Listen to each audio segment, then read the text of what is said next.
to turn out the lights? Is there something you're scared of?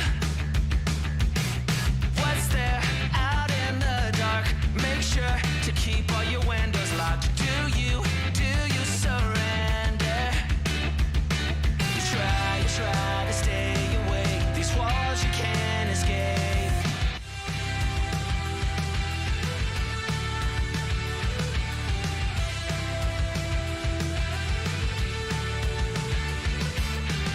Do you lie awake at night? Are you afraid to turn out the lights? Is there something you're scared of? What's there out in the dark? Make sure to keep all your windows locked. Do you surrender?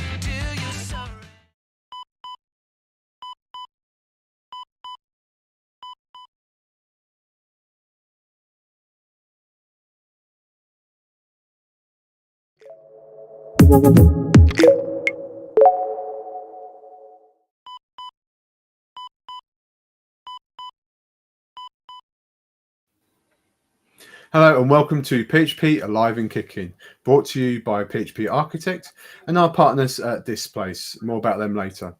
This is the podcast that explores the latest developments in PHP and what it's like to earn a living in PHP today. I'm one of your hosts, Mike Page, and I'm a developer at PHP Architect. And my co-host is a long-time contributor to our magazine and now fellow team member, Chris Miller. Hi, Chris. Hey, Mike, how you doing? Not too bad, not too bad. You? Yeah, I'm here. I'm alive. Not sure about awake this time.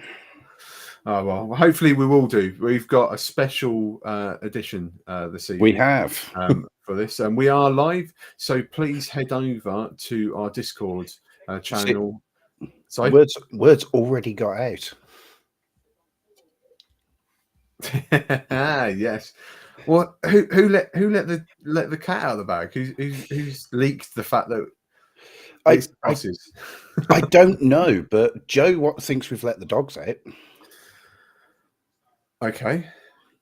I feel sorry for our guest if he's referring to our guest. But hey, well, anyway, if you're over in YouTube watching us, head over to Discord where you can join in the chat, ask questions. The Discord isn't just for when we are live. You can join in all week long. Cool conversations going on in there. All sorts of people in there. We've got PHP core developers in there, and we've got package maintainers in there. And so, yeah, it's a great time. YouTube, as I was saying, if you are watching on YouTube, please like and subscribe to the channel. It helps us a great deal, and you also get notifications when we've got more videos out. It's not just this podcast. We have the main podcast with Eric and John, and there's also the community corner with Scott and some I think I think Scott is still doing some tutorial videos as well, which is great.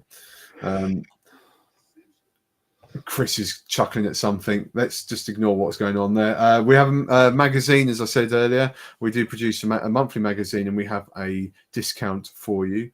And that'll be up on the screen. Alive 3 will give you the first 3 months of a digital yearly subscription for free. Some great content in there. Articles about PHP and surrounding technologies that we use in this world. Not only do we do some development work and we have the magazine, we also run a conference called PHP Tech. Tickets are on sale for that for next year. Alongside that, we are running JS Tech, and we have call for papers is open right now.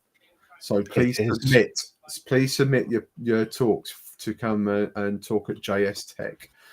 There is a link there for Session Eyes on the screen right now, and it will also be in the show notes as well. And the good news is that, as we learned today from John, the call for papers is going to be open for another month or so. Yes. Yeah, extending call for papers. You've got a bit longer to come up with those ideas of what to put in. We also have our store where you can get some t-shirts and hats, caps, mugs, all sorts of things in there. Store.phparch.com. Head over and check out the merch there.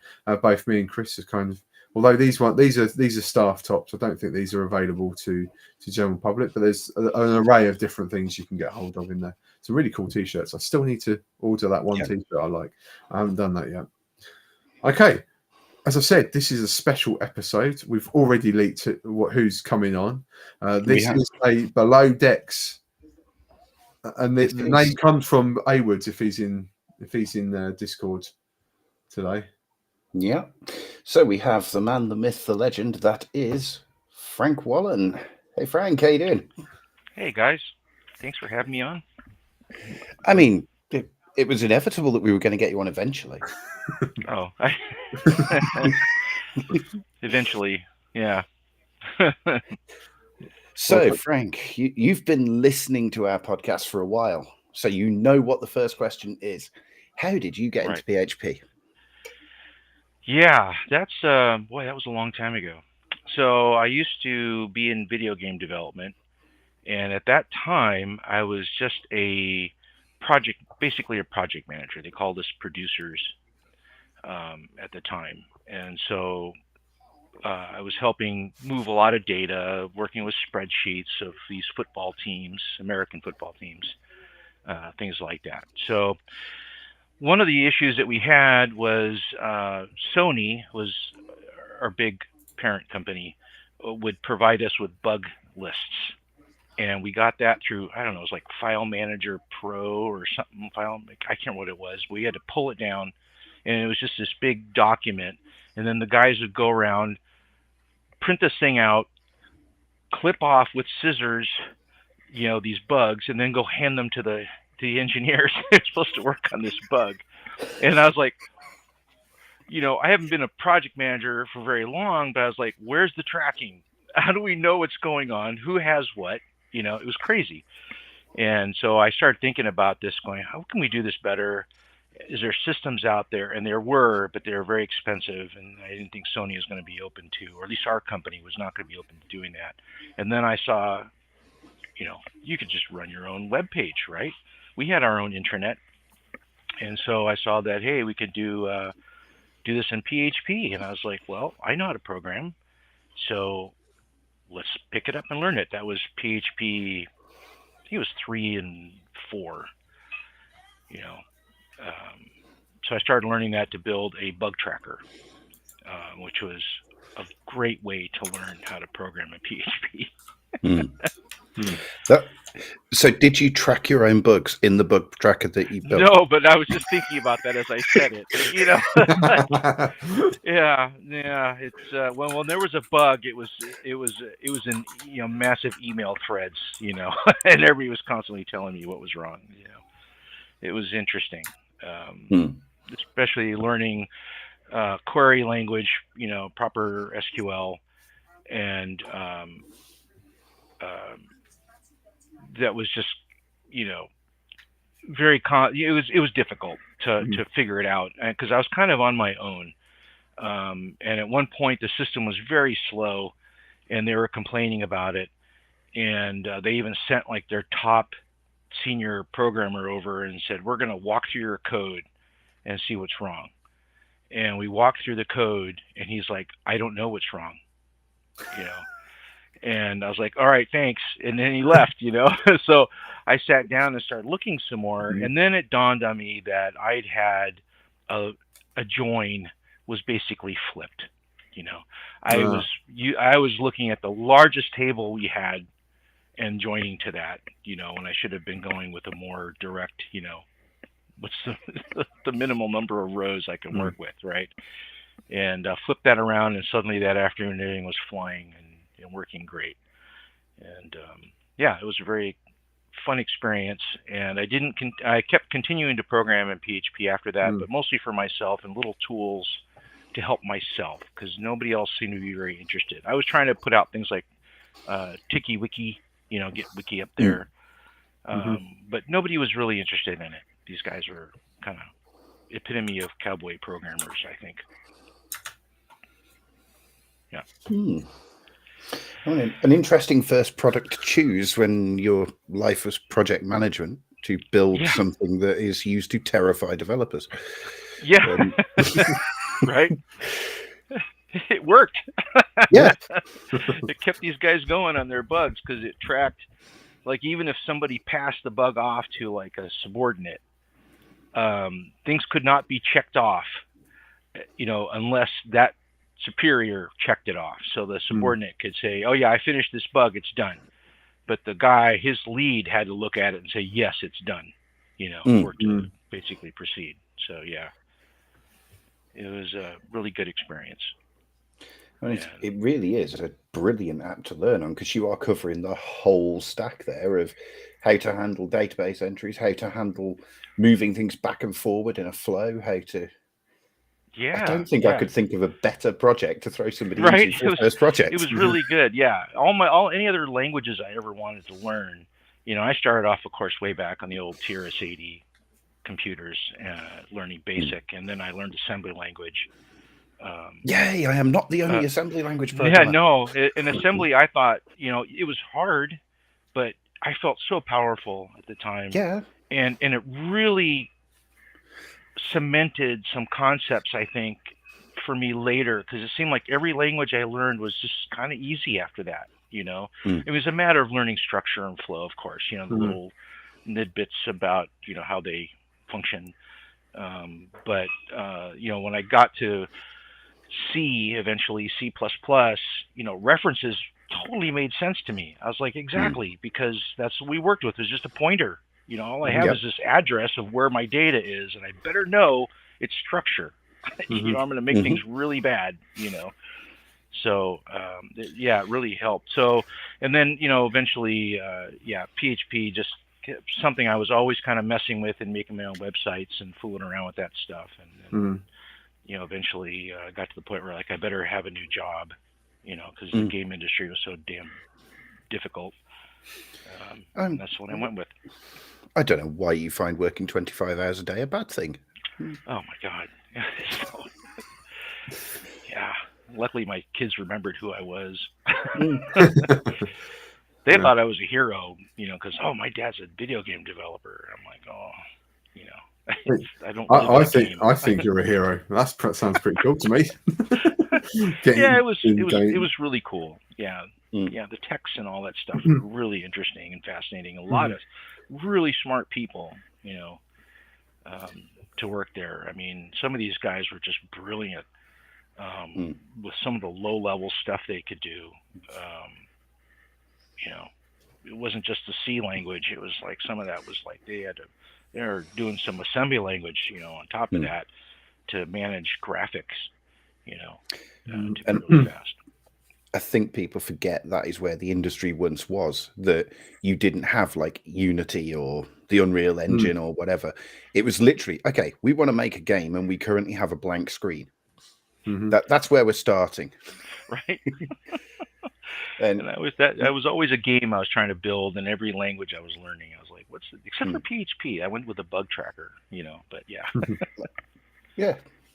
I mean, it amazes me that Theme Park, I don't know if you remember that, but that was written entirely in assembly language.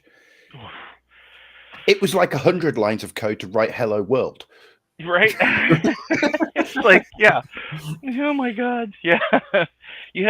Somebody really forced you to try to have some kind of organization, or at least understanding, breaking your code up somehow, because you could just overwrite everything you were doing. And, Yeah. Yeah. And then remembering which address you put that bit of information in, and then remembering that not every computer had 16 bits.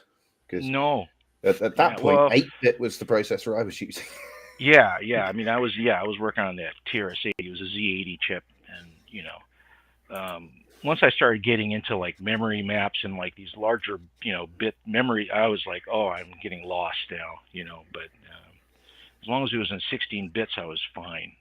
So I learned binary and hexadecimal, and assembly was just really great because it was just fast compared to on the TRS-80. TRS-80 was about twice as fast as the Apple, as I recall at that time. But Apple had the really nice color graphics, and the TRS-80 didn't have that. But it was, you say color graphics. It was 8 colors. Yeah. As opposed to 2, But 3 if you were yeah, using and if you were using hash maps, you could do grey. yeah, right, yeah. I tried to do some of that stuff. Some people had done some pretty clever ways of using ASCII characters to make explosions look cool, and I hadn't gotten that far. But I was just trying to draw a map on my screen, and it was taking forever just watching it, progressively draw. And it drove me insane. I was like, how can I do this faster? And then I was learning, assembly language is the way. I was like, all right, great, let's learn. And then there was a cool way of hybridizing, actually injecting assembly into your basic language, which is really cool. Made the list, when you went to list your code, it made it look obfuscated because you had all these crazy characters flying across the screen. But, and suddenly all of a sudden my maps are like instantly drawn on the screen, and it was really, really exciting. I guess that's the kind of stuff what makes you a programmer is like when you have that result, you're just so excited for having solved it. The little dance that we all do. It's like, that worked. Why? Yeah.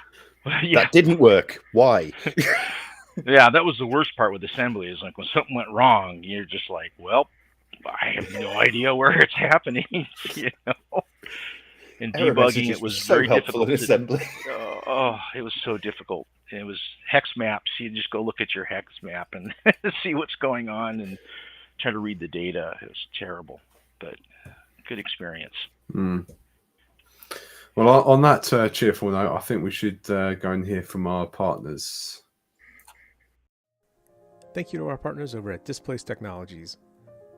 Building PHP applications is your passion.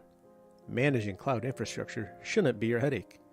Displace is your partner in cloud infrastructure orchestration, giving solo developers and small teams the tools and automation to deploy enterprise-grade Kubernetes clusters without the enterprise-grade complexity or cost.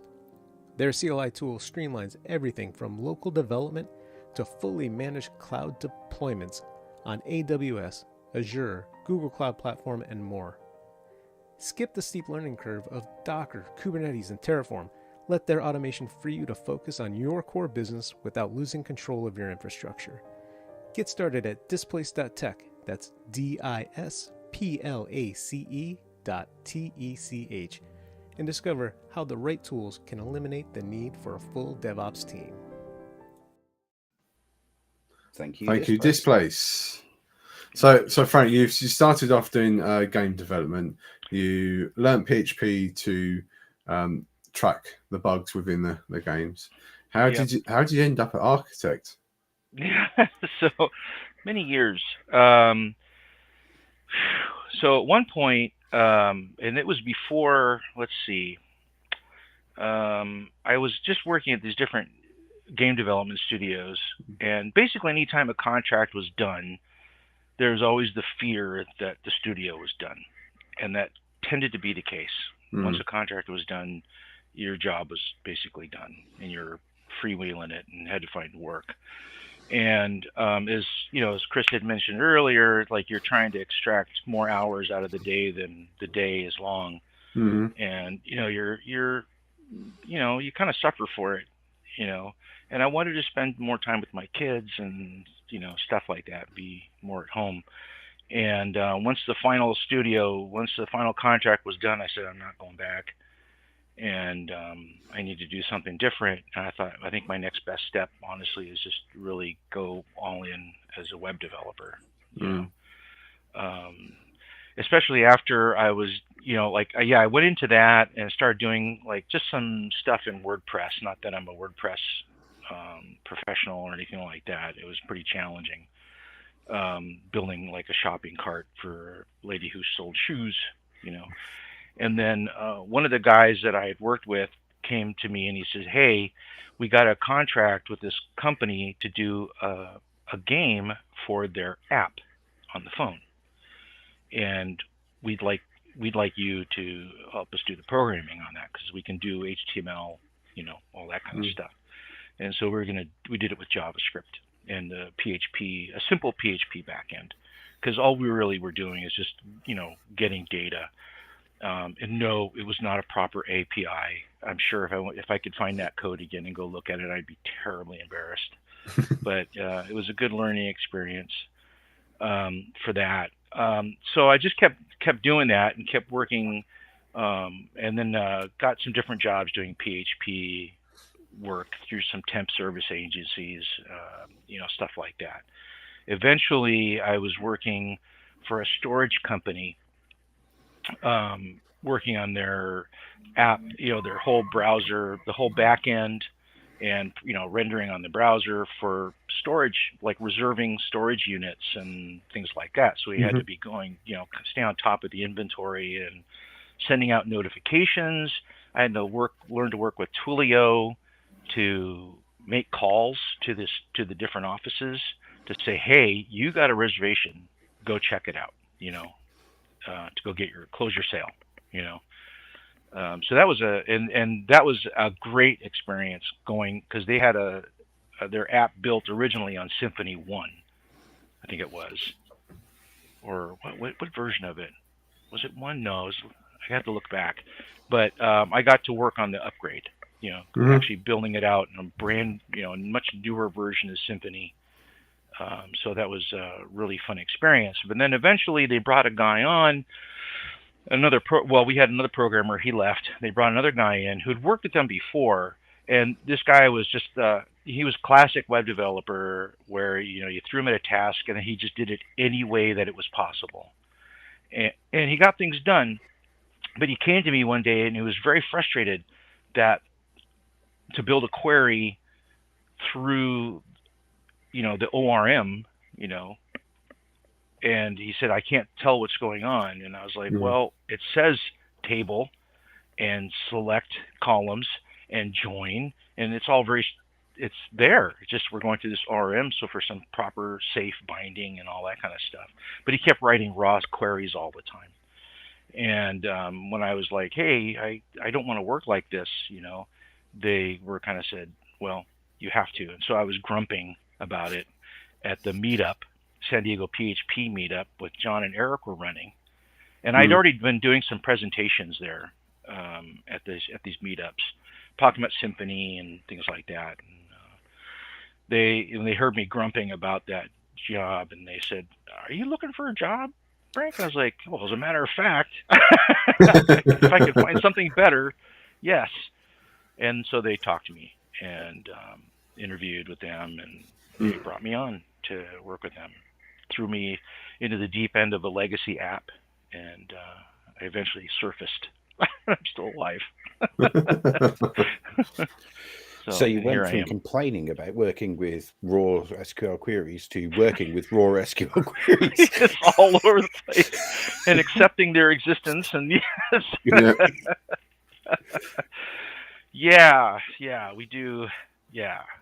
So, but at least the legacy stuff this other guy had been writing was just like, just straight raw queries and ignoring the fact that we had this nice framework with a nice ORM, You could have at least taken your raw queries and thrown it to that thing, but no, at least in this one that I work in we still have, of course, there's plenty of code that's still legacy.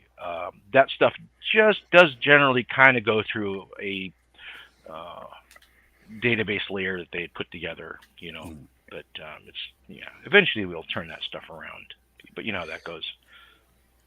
I mean, we joke about it, but raw SQL does have its place even with an ORM. There's times where it would actually be worse for the query to write it through the ORM than through raw SQL. Absolutely, I see that all, especially it depends on and I don't want to be really dissing frameworks and stuff like that, but I came from that time where if you were joining a bunch of tables together, the idea was to make one query call and try to get as much as your data as possible.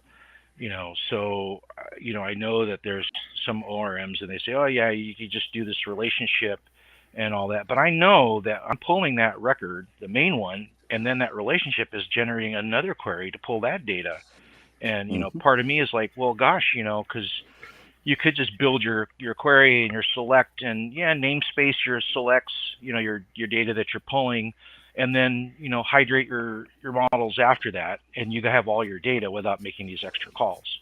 That is kind of probably the most efficient way to do it, but I get it. It's difficult for a lot of people to pull that off.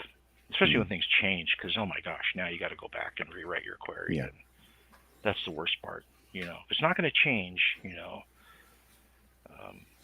Yes, we've all worked with code that's definitely not going to change. Yeah. Yeah. That's the nature of working in legacy code. Yes. Yeah. It's one of those things where I've learned over the months, the year, just over. Well, actually, it's coming up to almost 2 years I've worked for Architect now. As we said just before, that's quite not scary, but it's like mind blowing that it's been that long. It's great. Yeah. But yeah, you have to be so careful of what you touch. It's almost like playing Jenga. Yeah, it's you amazing. move one, you want to try and move one block without everything toppling over, and it's almost impossible. You have to be so careful. I've broken entire systems. I've broken entire systems like that. I'm like, oh, this function is horrible. Why are we doing this? Why are we returning this value like this? It should just be like this. And then you discover like what else you really broke. Yeah, you change it and you go, oh, that's why. Yeah, it's like you're supposed to return junk.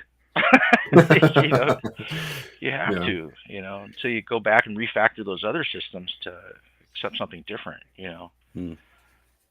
but and I worked at one job. It was at a company we were basically porting NASCAR 07 over to the Wii and PS2, and there are these, the menu, the front end menu was really run by Flash, so they had that embedded in the engine, and so it wasn't just like one layer of Flash and then a layer of functions in your code. No.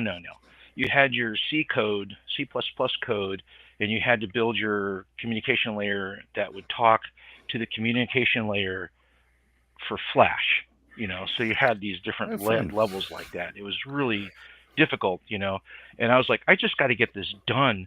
And so one time I took a function that was supposed to, do one thing, and I changed it so it did more than that. Like it either returned a value or it did something else. And the other programmer was very upset with me for doing that. And I said, I totally get it, and I'll fix it. And another guy who was basically the lead said, no, I think it's brilliant. Leave it alone. Just leave it, because we gotta ship. And it's unlikely that the same engine's going to be used again. They always wanted to do that, but it was really hard. Well, Chris had mentioned Unity earlier, so yeah, there's things nowadays that are a little better. You can reuse. It's like frameworks, right? You want to use you can just use this framework again. Saves a lot of effort. I think of the game engines, the one that feels closest to programming to me is actually Unreal Engine. It puts you at the point where you can do absolutely everything you want to do with drag and drop, which is cool. But if you don't want to do that, flip it to code mode and you can do everything in code. Yeah. And makes for fun. Yeah, it can be harder, but you're getting, quote unquote, closer to the metal, right? Like you're, with the drag and drop, it's going to do some kind of, transpiling of that and converting the code over, and then you have less efficient code, really. It's better to try to make things more efficient, obviously. So I hear a rumor, Frank, that you may be returning to your roots and you may be working on a game in PHP. Yes, I am. I'm building this in PHP, and I want to use JavaScript also. I'm really kind of old school on this. The idea is it's going to be a turn-based game, but not turn-based that you sit there, you just click and you move like a roguelike or something like that, where you're moving a guy around on a screen. No, I'm coming back from my old play-by-mail days when we used to play games by mail, and not chess, although chess was like the first one back in Victorian ages. That was the first play-by-mail game. But these are some of these strategy games where one of them was the one that was really inspired me. It was called Legend, and I believe it's still running. Chris It might know. is. So yeah, and so you would get these turn sheets, and depending on the size of the turn sheet you used, that affected the cost, what you were going to pay per turn for that game. So the bigger the turn sheet, the more expensive it was. So if you wanted to run like a kingdom, which had a big kingdom, and it had I don't know, fiefdoms and all this kind of stuff, and characters and troops and stuff like that, it was a big sheet, and that was like, I don't know, $20 a turn. It was very expensive. I kind of but I really enjoyed that. I would fill out a turn, not that I ran the biggest level, but I would do like a town and maybe have a group of heroes. Fill out your turn, send it off, and then a week later you'd get your results back, and it would just be this stack from a dot matrix printer, of the results. And then I could just take days reading through this thing, and making notes and making my plans for my next moves, and I really enjoyed that. And I'm kind of thinking that maybe I can hit some little niche with this, and just mostly for fun. Build something like that. So I want this expansive kind of world that, MMO games do it all the time, but people play those games. It's much more in an immediate experience, right? Like you're in the moment, acting and moving and doing things like that. This is a little more drawn out, and it was a lot of fun in my experience, was finding in some other games I'd played. I didn't get a chance to do that in this little game called Legends, but there are some other ones where I actually had teamed up with another player and we coordinated together. So we were writing letters and calling on the phone, coordinating ourselves. And I thought it was a fun experience. Obviously nowadays we don't have that. We're not going to have that kind of experience again, except the chatting part, right? Because now it's so easy for us to chat with each other online and text even through the phone, But I'm kind of hoping to do something like that. I got this big grand idea of this world, and it's going to be a lot of data, I think. And I want to have this turn by turn thing, but I also want to have moments in there where you discover, almost like they would call them instances in the MMO world, where you have something you can now play. But this would actually be like maybe a JavaScript driven experience at that point. And so that could actually be more like, maybe it's actually like a little classic roguelike where you're making move by move and things are happening as you're moving. Or maybe it'll be real time, because you can absolutely do that with these new JavaScript engines and game engines and drawing, and it's amazing, That's one of the reasons I think I like JavaScript.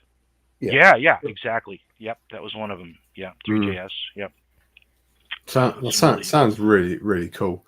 Yeah, if I can get around to it. It's hard to find time and the energy, It's kind of worrying that I'm now sitting there thinking, well, if you wanted to do procedural generation, here's how you do it in PHP. Here's how you'd pass that procedural generation as JSON to your JavaScript so you could actually envisage it. Yeah. Here's how you get all of the data out of that, because the world doesn't even need to be stored because it's generated from a random key. Do you think I like this idea? Yeah.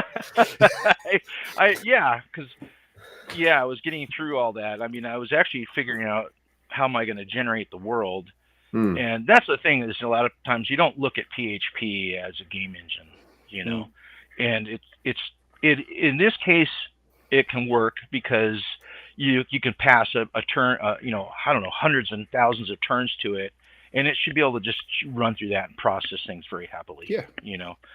And then generating maps, I could still do those fun algorithms, like, as an example,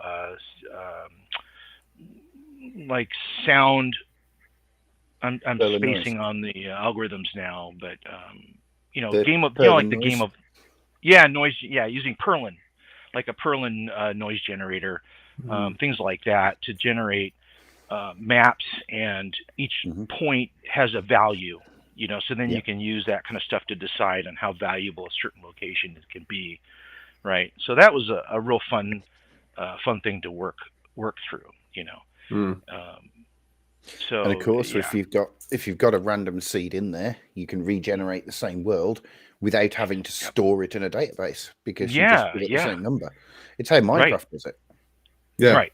that's the really, and a lot of people don't seem to understand that. I always try to let people know. They go, oh, you get this randomness in the computer. I'm like, yeah, that's kind of hard. And people are like, oh yeah, well, computers do it all the time. Like, not really. It's fake randomness. Because it's like, basically the computer is built on a bunch of binary switches.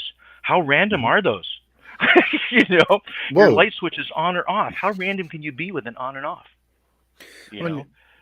We are heading to the point that can be both on and off simultaneously. That's what we're getting to. That's going to be fascinating. I think that will be the third value, right? Like, what is the value of your Boolean variable? True or false? Yes. Yeah. It's not Boolean anymore at that point. What are they going to call it? I don't know. Trulian? Trillion? I don't know. We can't use that. That's an app. But yeah. Yeah, it's going to be really fascinating. And then the storage capacity of a system like that is just going to be massive, I think, because you can store so much information like that. Well, each individual bit can then hold twice the value. So a 1 terabyte hard drive immediately becomes 2 terabytes. Right. Yeah, it'll be really amazing. We'll see how processing goes, because now you got to have you need quantum processing to handle all that data. But I'm looking forward to seeing what quantum programming looks like. Yeah, I think the first thing we'll see is the password cracking. Probably be some of the first applications. So now you've just told the whole of YouTube and all our listeners what your game is. You're going to have to make it before someone else does. I know. I'm working. I'm working on it. I know there's others out there.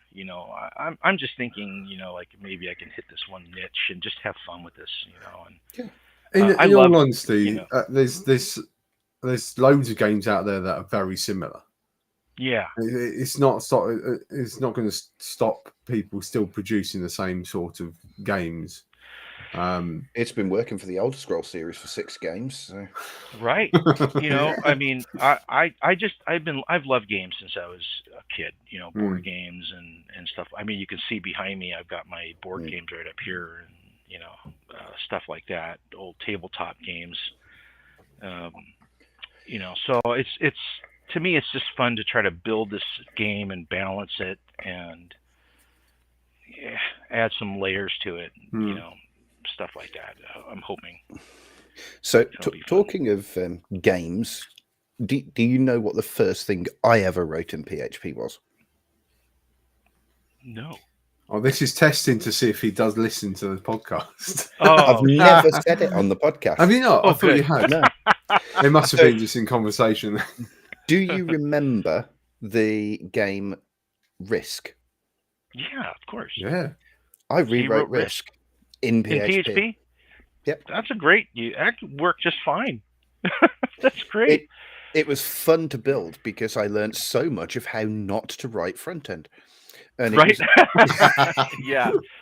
That's the hard part, is that map, and you got to try to pathfinding through maps like that, where you have this non-polygonal shape, or where's the edges of this thing, right? And finding edges and traveling through. That's I like those I do enjoy those kind of algorithms. Yeah. I mean, I love writing route finding algorithms because they are incredibly complex to work out. But when you've worked out the path that you want, it's like, oh, well, actually, that's pretty easy. And it's that moment where you go from, this is really stupid and a really bad idea. Oh, that's how it works. It's fine. Yeah, I love it. Yeah. Yeah, that goes back to just who can be a programmer or not. I worked with a guy who was also a teacher, and he said right away he could always tell who's going to survive as a programmer, because you have one student coming in and they're just raving about the fact that this one comma out of place broke everything, and they were just incensed. They were just hugely angry. And then the next guy comes in and he says, I found it. It was just this one comma that was out of place, and it's working, and it's fantastic. And the guy goes, that's the programmer. He's going to make it. You certainly needs a bit of a thick skin. Yeah, and also the realization that you got these higher level languages, and they're just being compiled down and compiled down and compiled down into eventually assembly, right, in machine language, because assembly gets compiled into machine language, and you start talking about those little bits out of place, it's huge. Yeah. You try Um, and explain to somebody that it's a single one out of place and they just look at you blank. But I'm not even using numbers. Right. Let's start from basics. This is a yeah, processor. right. Your letter A is not just a letter A. It's got a representational value somewhere. Yes. Yeah, it's just really. Back in the ZR80 days, it was literally a representation of an 8x8 array. Yeah. That's when you get in. If you want to talk to like graphics programmers, man, those guys will really blow you away with the math they have to do with the matrices and stuff like that. It's crazy. It's really challenging. I was excited when I wrote a game engine in C and I could draw a triangle. Right. I had spent 9 months to get a triangle. I was like my first attempt at actually. One day I decided I would try to draw a map, just a hex map with PHP. And so, of course, that meant using, GD, or I think it was GD, the extension for PHP, graphics. There's a couple of them, to generate this image on disk, basically, and then, send it to the browser. And that was kind of exciting, Then, of course, my JavaScript that I had on that side had to recognize and know what the shapes were. So it was probably not the right way, because that meant I had my algorithms in PHP and I had my algorithms in JavaScript, and it's better just to have them in one place. Just let the JavaScript do it if you're going to be rendering it up there, let it do it. But that was that was pretty fun. Of course, now you have these new JavaScript graphics engines that'll just do these polygons for you, no problem. They want to do 3D, and you're like, I don't even want to get into that. I don't want to do 3D. No, that's a lot of math. Well, talking about talking about like the first things we ever wrote in programming, I actually remember the first thing I wrote, and I got so excited about it, and it was Hello World.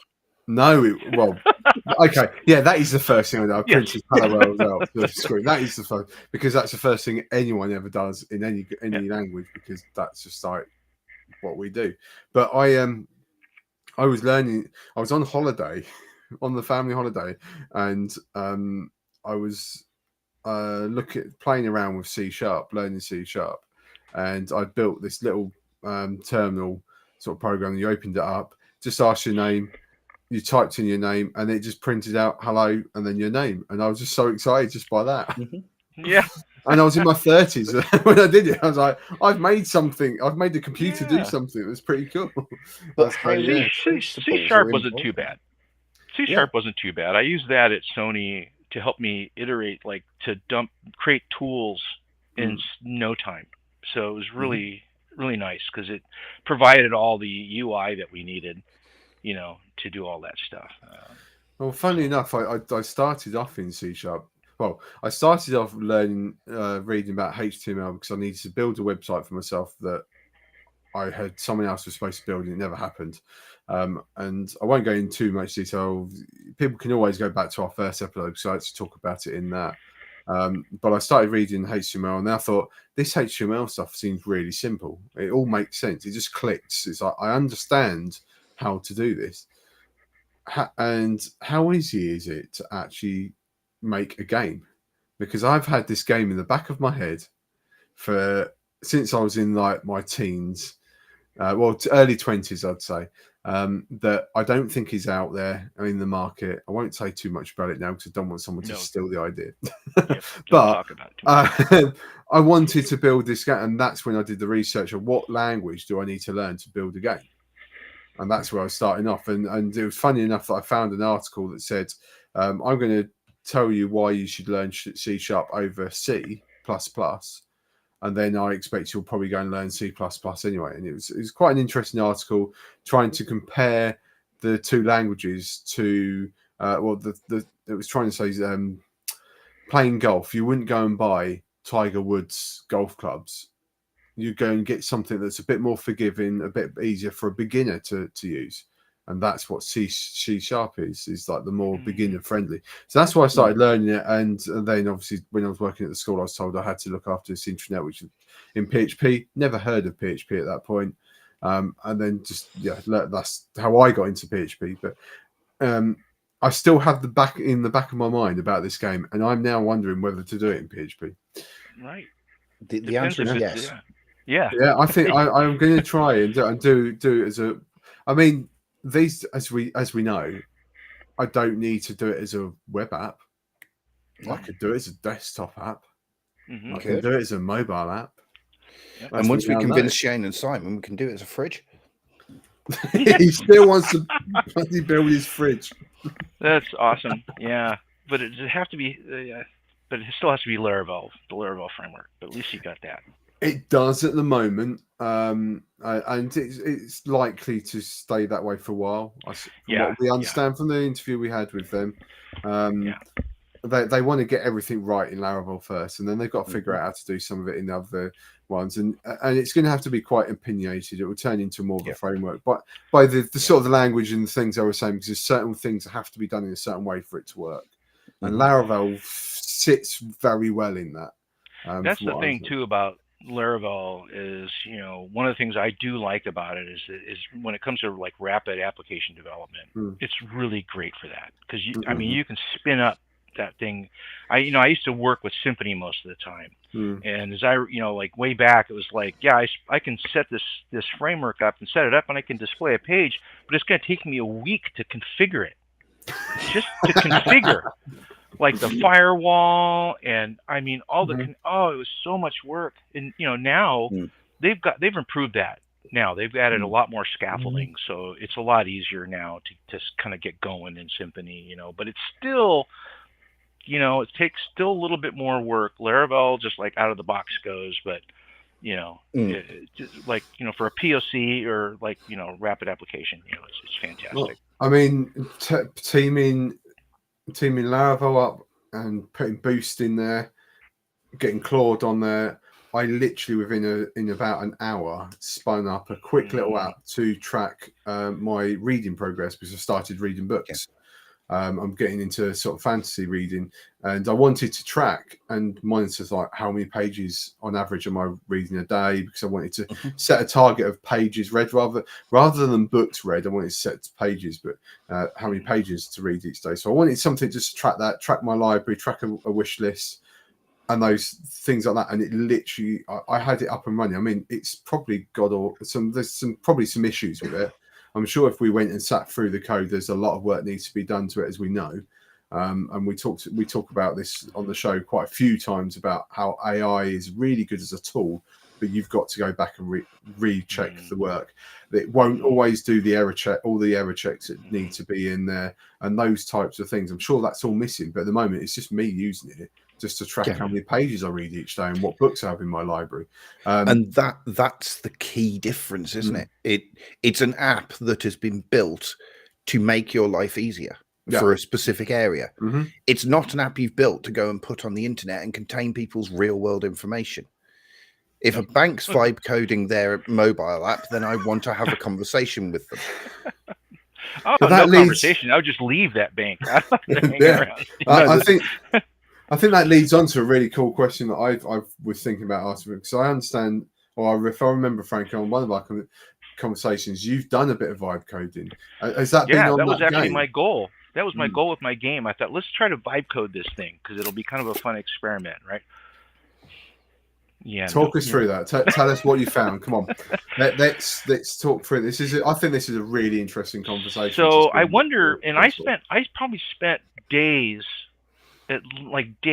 just composing my context, just the prompt that I was going to give the AI, because I was thinking about this going, I need to tell it about the framework, the environment it's going to work in, what are my goals, what are we going to do here, how this is going to work, all these different little things I was building up, and it was several pages of this document. And then I, dumped it in there, and it proceeded to pump stuff out. And I was working with a friend of ours, Kenrick, as a matter of fact, and he was using Claude, code. Mm-hmm. So he said, "Hey, let's throw it in Claude code," and it did a pretty good job, I thought, of kind of building out the initial structure Mm-hmm. and things like that. And but then, of course, I'm not using Claude code, and he was using a very expensive version, which is I'm not going to. I mean, $100 a month, or I don't know what it was, to give you a lot of tokens. But one of my experiences I was finding is that maybe it's because it's a game that has some rules in it and some depth to it, some data depth, that I could run out of tokens kind of quickly, Mm-hmm. and then sometimes it was just take off, and I still have this experience where it just takes off in a direction. It's like, oh, I'm going to try to figure out this problem. I'm going to do it this way, and I'm going to do it that way. And I'm like, what are you doing? Why are you doing it that way? What? I don't understand this. What do you mean you're using Python to generate my PHP code? What? I have an editor right here. Why are we not using the editor? It's like, what is this? Eventually I had to give up on the vibe coding thing because it was driving me crazy, because it was just taking off in directions, and I had to roll those things back. And I'm not great sometimes at these micro commits, like going to a point, I guess maybe because I get excited. I'm like, oh, this is going in a direction. Let's go. Mm-hmm. Instead of like stopping and maybe committing that and committing. So if it starts to go bananas, I can just revert back a few steps, because sometimes it's like, why are you getting the gasoline in a torch? What are you going to do to my code? Mm-hmm. I mean, it's just crazy. My best experience with the AI is just really helping me with tests. Mm-hmm. That was really what was helping. And even then, like you're saying, you have to go back and reread it. Man, I'm watching that thing as it's building it. Every time it builds something, I go look at it, because it's adding stuff into the tests that it's like almost like cruft. It's like, why are you doing that? There's no need to count how many records we have before you even insert any. Mm-hmm. Why does that matter? I can understand in some cases, that could matter if you're supposed to be starting with a clean slate and adding it, and you've only added that, but it's just, I haven't found. That was one of the things. I think it wasn't too long before I messaged Eric and said, I'm not worried about my job when it comes to AI. Right. Yeah, now, I mean, we've had that conversation on quite a few of the episodes. AI comes up, and my experience is so with that reading blog app that I built, I did like you did. I did a massive long prompt of everything that I wanted in that, and I let it run. So I just did it, let it run. I went off, probably walked the dogs or something, and came back. None of it worked. So I then it would have been the most beautiful code you'd ever seen. The code would be brilliant. It just wouldn't do what you wanted it to do. No, how brilliant is that? I don't understand that. So I then ended up going, okay, right, let's break this right down, and almost going down to not kind of like the micro parts, but going, okay, I just want to be able to add a book to the database. So we worked on that, and it wasn't just one prompt. It was a few other prompts. It took a little while, but we got there and it worked. And so although I've not got all the features in that app working the way I want to, and in fact, me and Chris were talking on Friday, I've got even more ideas to add into it, which will be really cool. I will still, I've learned you just do baby steps, little baby steps. Check that works. Once that works, move on to the next one. Yeah, smaller bites.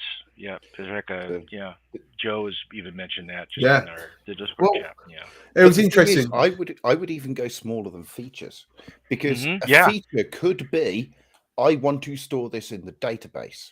Great. Yeah. What are we going to do to validate it? What are we going to do to take it from the user? What are we going to do to ensure that it's stored in a safe way with the correct indexes? What are we going to do to ensure that we can get this back out again? Right. Now, I would go, I want a model for a user. Yep. And I'd focus on that. Now I want a database table that matches the model for the user, because now it's got something to stick to. and it's keeping it small enough that it understands what it's doing. What actually happens behind the scenes is context loss. So if you give it this great huge thing, it's going to be super excited to do everything right, and about 30 seconds in, it's going to go, I have no idea what you were talking about because I've not got that many tokens. Yeah.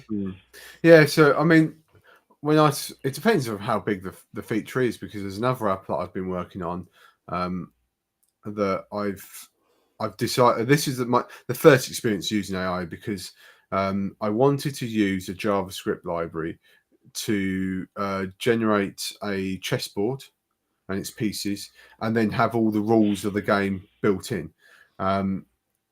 There is a PHP package that does it, but I didn't want to have to keep calling back to the server to get all the information. I thought if I can all be in JavaScript on the client, brilliant.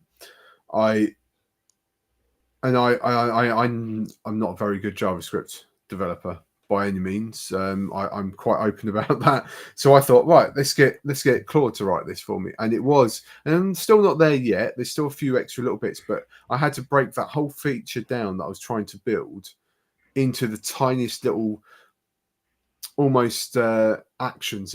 All the different actions. Like, okay, I need to be able to move the pieces, and the pieces, those moves are then recorded in a string, because I know that string needs to be then put into the database, or it's got to be updated, or have an auto save, and all those. So that's taken me a long time to work on. I keep going back to it every now and then, and then I'm just going to throw it at Chris and say, "Can you read that? And make sure it's not doing anything stupid." because the JavaScript is not something I'm going to pick up very easily, because I'm not, as I say, a JavaScript developer. So I will, just like you said, I'm not worried about AI taking jobs. I don't hate on AI like a lot of developers do. What was interesting were the conference that we went to on Friday, me and Chris, they quite a few talks seem to try and bash AI, but if it's used in the correct way, I think it's a really, really good tool. Good tool, and it is breaking things down slowly, and we do need to go back and check and put things in. I mean, this thing to do with the chessboard, the buttons aren't where I want them to be. I'm not going to sit and try and write a prompt to tell it where to move them. I'm going to jump into the code and just change the tailwind to get it in the right place. Just do it yourself. I'm going to do that myself, but it's there. It's done the bulk of it. The functionalities behind the buttons kind of is working how I want it to. I then just need to make sure all the safety stuff is there and it's not doing anything stupid, and just get it all in the right place. Yeah, so sometimes it's more work sometimes just to compose the prompt. Then just go do it yourself.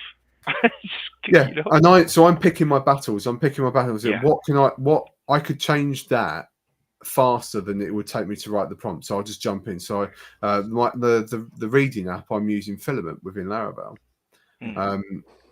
which as a lot of people know, I'm a massive fan of Filament to bring up almost anything. I think I'm building everything I ever built in Filament at the moment, but I can jump in and just change that array for the table, like get rid. I don't want that column there, right? Delete that. I can do that fast, and I can write out, now delete this column from that table on this view. Right. So you pick your battles. What's Joe on about now?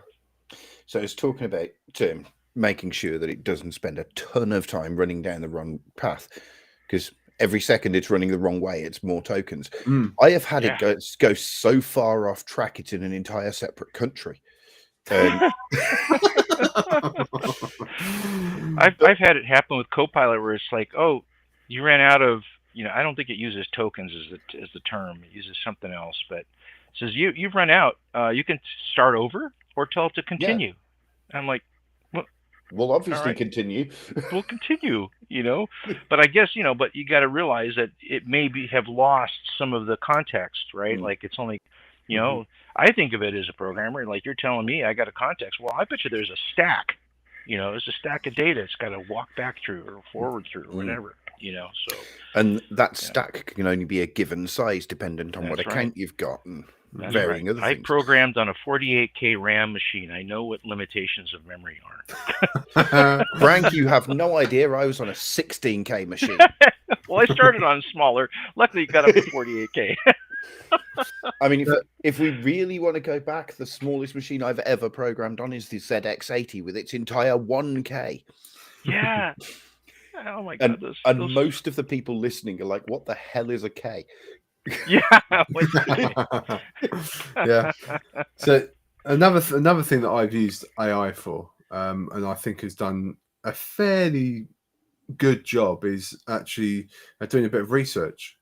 So when I decided, I mean, I don't talk about this a lot, but when I decided I was going to start reading again, a lot of people, I do say that I'm dyslexic, so reading is not something I do very quickly, and I avoid it when I can. But I have got a few books people have bought me over the years I'd like to read, and I stumbled across, and I don't even know why, but I stumbled across this video of someone, and I can't remember the names of it. You'll have to message me and I'll send you the link. But it was titled How I Read 5 More Books in a Month Than Everyone Else. And one of the tips he gave was, don't count how many books you read in a month. Count how many pages you read. Have your target is how many pages per day, as I was saying before. And that kind of motivated me. Well, if I just read 1 page a day, I'm still reading. And reading is practice. And it's something that I do avoid. I mean, I'm not a bad reader, but I'm a bit of a slow reader. So when I then thought, what sort of books would I like? And I think I was watching, I think it was Equalizer, the films. There's 3 of them. And throughout the films, he's reading the top 100 books everyone should read, or he's got a list of 100 books he's reading. And that kind of spurred me on going, okay, what are those 100 books? And I looked at I did a bit of research, and I thought, what sort of books would I be into? And I've decided fantasy. I love the Lord of the Rings films. I've never read the books. However, I have just bought, you can't really see it, but it is behind me, just there, standing up. I've just bought The Hobbit, a version of The Hobbit, which is back there. And I thought, okay, fantasy, sort of medieval type fantasy with a bit of magic, sword, battles, big epic things, and like big worlds and things like that. That's what I really like. So I then just entered all that into ChatGPT. So can you find me like the top 10 fantasy series that fit into this description?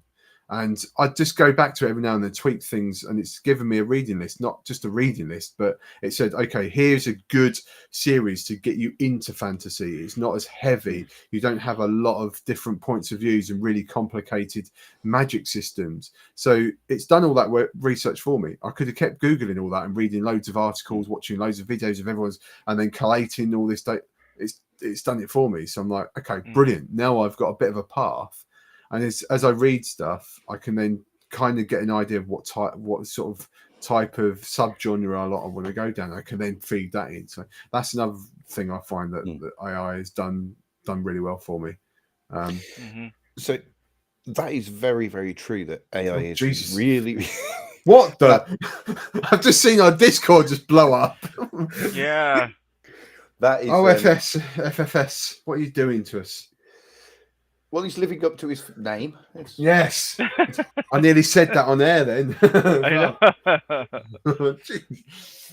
So, yes, the AIs can be exceptionally good at research, but they are seriously stubborn if you tell them that they're wrong. Gemini is one of the greatest tools I've seen for researching something, unless it's wrong. Example, in our internal Discord, we had a conversation recently where a picture was shown of Taylor and another person in a Ferrari. Right. I gave this to an AI. It would refuse to believe that it was Taylor. It was the first employee at Uber, and it would not hear anything otherwise. I even gave it a link to Taylor's Twitter, and it said Taylor is lying. What is it, MAGA? It's just weird. I mean, why Weird. would Gemini be so sure of itself when I'm Yeah. giving it evidence to the contrary. But then I think, is that not like every developer ever that will believe that they're right and everybody else is wrong? And That's is right. that actually Yeah. bias creeping in from the way that it's been trained? Because on the internet, that's how we all speak. Right. Because it's not really intelligent. No, it's it's just it's a guessing the structure. next word. It's a data structure and an algorithm that's telling it how you find this information or how it's going to be constructed. Or, of course, it's deeper than that. But yeah. But boil it down to its rawest level, and it is just what is the next most likely word in this sentence. Yeah, and I have seen like when they've done some comparisons of like I think it was the Amiga, an old Amiga chess app, up against some AI, and it was clobbering this brilliant AI. The AI had no chance. The Amiga was clobbering it it just moves. And one point, I think they asked ChatGPT, "Hey, do you think you could, how are you at chess?" "Oh, I'm fantastic at chess. I have blah blah blah, this many ability to look up this and that." He says, "Well, how about if we pitch you against this Amiga chess app?" It says, "Oh, I give up already. I'm not going to even try." Well, funny you say that. I remember there was a video of someone. It's quite big in the chess world of content creation on YouTube, and he analyzed. I don't think he actually did the game, but he analyzed it of two AIs playing chess against each other. And this is not that long ago, 18 months ago, I think. And no word of a lie, these AIs were not following the actual moves. So it's like, and the pieces moved in different ways at this time. They were just putting pieces back on the board. Just why not? Pieces just appearing on the board and making a move. It's like, hang on, that piece isn't actually there. So as AI can't play chess. It can't handle chess at all. You need a proper chess. And I mean, that's like, it's not like I'm trying to say, I don't know. I mean, there's no randomness with chess, right? Other than ourselves, human beings, making a mistake. It's very straightforward. It's very numeric. It's like, But there's chess engines out there. That's the thing. There are computers that can play chess. So why can't AI yet? Because the two processes are different. So an LLM is designed to, one, make its user happy. Two, that's why it loses at chess. Yes. Two, to predict the most useful thing next. Yeah. Now you give it a chess game and it starts losing. The most useful thing it can do is put the queen back on the board. But a chess engine is a different process. It's looking at the probability of the next set of moves in the rules. An AI doesn't actually calculate anything. It just predicts. It doesn't so much. So a chess engine, it calculates each move.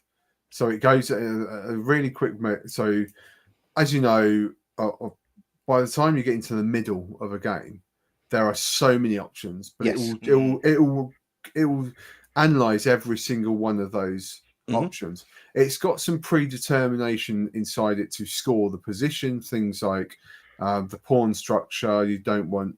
I'm going to start talking a bit chess jargon, so if I do go too far, sorry.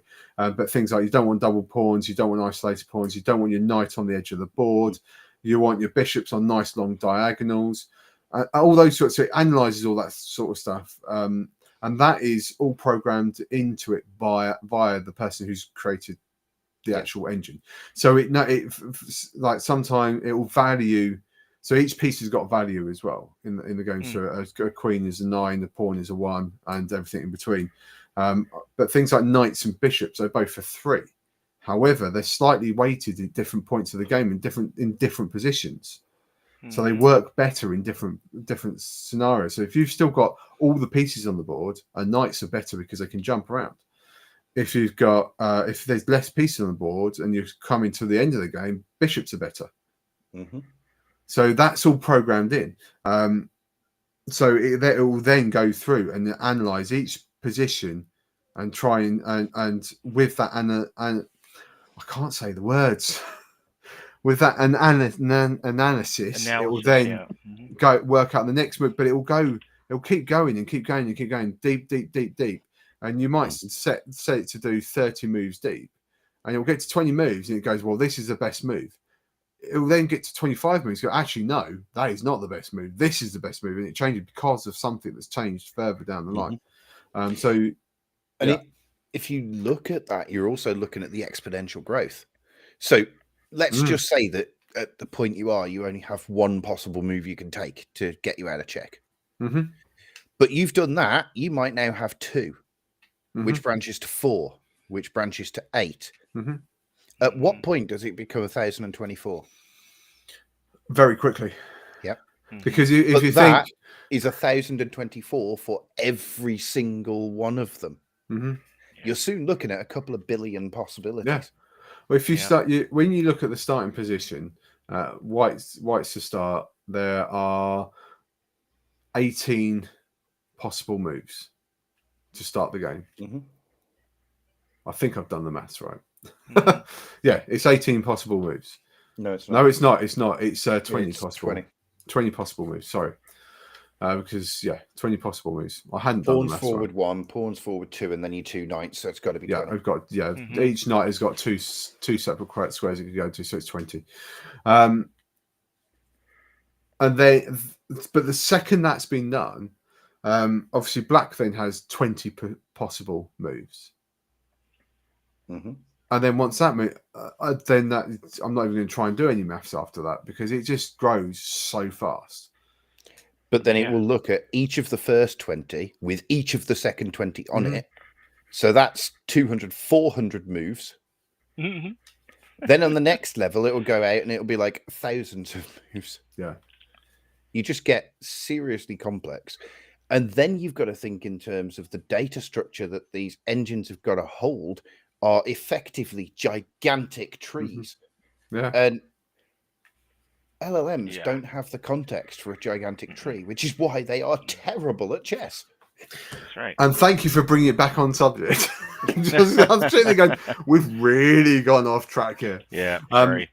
No, it's fine. It's great to have these conversations, and we could. I know we you and me, Frank, can sit and talk about this sort of stuff for hours, and we do some not during work hours, but we do talk about this sort of stuff. No, we don't do that in work hours. We get to that's usually.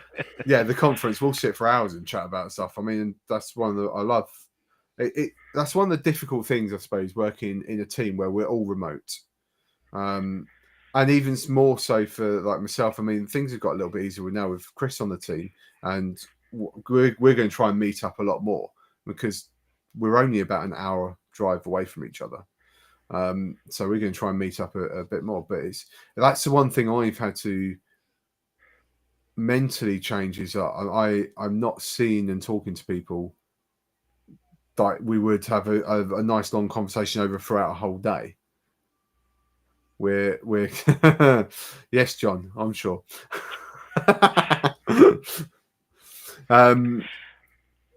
That's why I don't listen to the PHP Arch podcast because I'm working at that time. But going to the conference, and I've done it twice, and I remember the last year when I came over for the first time, and it was a bit bizarre because up until then I'd only really know. I mean, we've talked for work purposes and things, and Frank, you helped me a lot with my onboarding and kind of took me under your wing, which was very great. I'm very grateful for. But meeting you, Eric, John, and the rest of the team face to face, especially after the long journey that I had to get over there, and I literally dropped my bags off at the hotel. Eric had ordered me an Uber from the hotel to get over to where you guys were eating, and I walk into that room, and I see you guys. I see Eric stands up, and he's he's a towering guy. I didn't realize how tall he was until I'm like, oh, I'm tall. I'm 6'2". I'm like, I'm looking up. I don't normally have to look up at people. I am a small man. And seeing the rest of the team, and then seeing everyone else that was there, because it was a speakers dinner. So there was Derek was there. There was all these. I'm like, oh my! I'm literally sitting in royalty, and I'm jet lagged to the hill. I was just so tired. I just needed to eat, but it was nice. The week after, for the few days that we were all working together, I think we bonded so well very quickly. And I miss that. I do miss that sort of contact. So I love coming over to the conference, and and that helps. And it's not you're not in an office every day to chat. I mean, we do chat almost every day.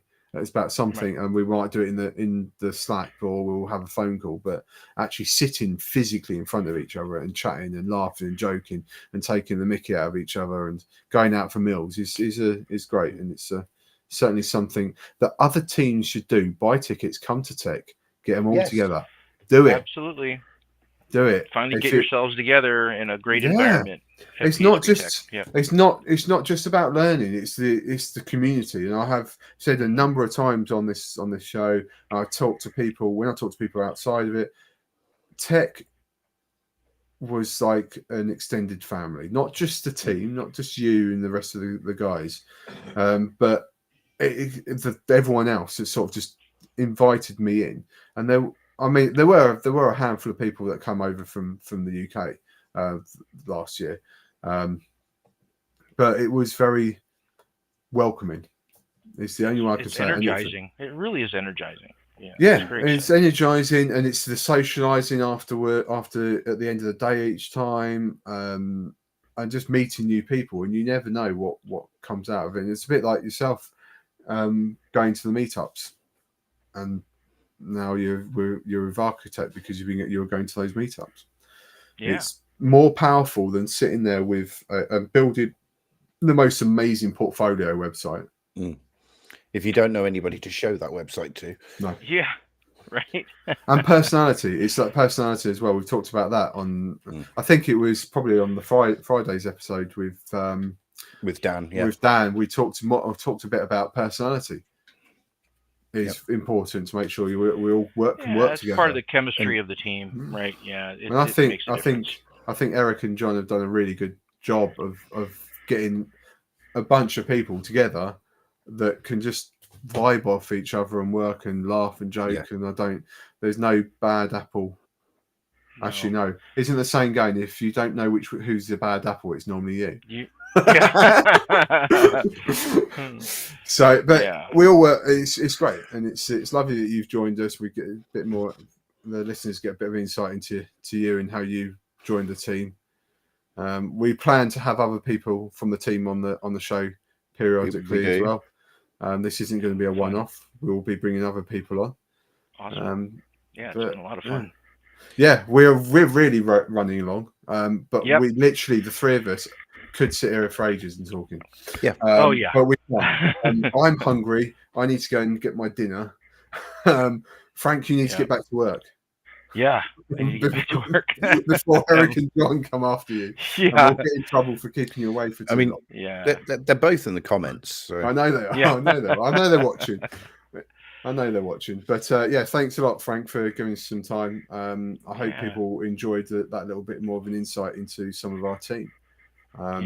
Thank you. Don't forget, Tech tickets are on sale. Submit your talks for JS Tech. Get those in. John is in the chat. I don't know if there has been a actual date set for the closing of call for talks. He said it was a month, another month at least. Another month. So it was at the end of this month. So it looks like it's probably till the end of the year. Mm-hmm. Yeah, till the end of December. I'm sure John will shout in a second at some point with an actual. Frank is the best. That must be a friend.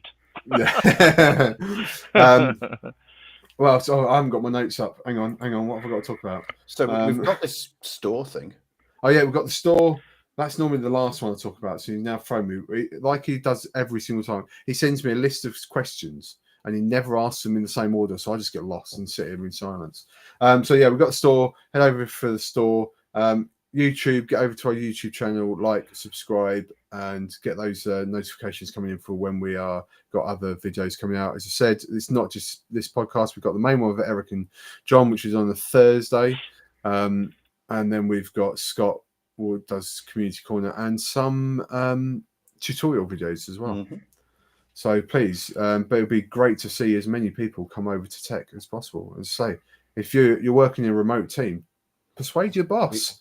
Get everyone over. We are being corrected by our boss. We just don't promote. Oh, it's an extra week. So one more week, not a month. One more week for JS Tech. Yeah, so we're down at December the 7th. December the 7th. Yep. Make sure you get your talks in. Okay. All right, Frank, thank you very much for joining us. Thank you, everyone, for watching and listening, and we'll see you at the next one. All right. Bye. Bye-bye. No, that's it.